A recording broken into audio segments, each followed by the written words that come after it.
জনপ্রিয় অভিনয়শিল্পী নুসরাত ফারিয়া, অপু বিশ্বাস, নিপুণ, ভাবনা ও জায়েদ খান সহ ১৭ জনের বিরুদ্ধে হত্যা চেষ্টার অভিযোগে মামলা দায়ের করা হয়েছে। ২০২৪ সালের বৈষম্য বিরোধী আন্দোলন চলাকালীন ঢাকার ভাটারা থানাধীন এলাকায় হওয়া একটি হত্যা চেষ্টা মামলায় তাদের আসামি করা হয়। সাবেক প্রধানমন্ত্রী ও আওয়ামী লীগ সভানেত্রী শেখ হাসিনা এবং তার সরকার সংশ্লিষ্ট ২৮৩ জন ও অজ্ঞাতনামা ৩০০-৪০০ জনের বিরুদ্ধে ঢাকার সিএমএম আদালতে মামলাটি করেছেন এনামুল হক নামে এক ব্যক্তি। মামলায় বৈষম্য বিরোধী আন্দোলনের বিপক্ষে অবস্থান নিয়ে আওয়ামী লীগের অর্থ যোগানদাতা হিসেবে আসামি করা হয়েছে এই ১৭ অভিনয়শিল্পীকে।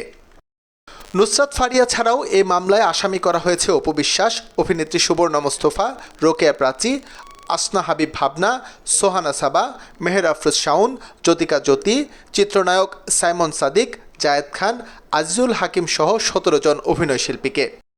এদিকে অভিনেতা সিদ্দিককে মারধরের একাধিক ভিডিও ছড়িয়ে পড়েছে সামাজিক যোগাযোগ মাধ্যমে। ভিডিওতে দেখা যায় জামা কাপড় ছেঁড়া অবস্থায় তাকে টেনে হিঁচড়ে নিয়ে যাচ্ছেন একদল যুবক। নেওয়ার সময়ও তার গায়ে হাত তোলা হচ্ছিল। এরপর তাকে রমনা থানা পুলিশের কাছে তুলে দেয়া হয়।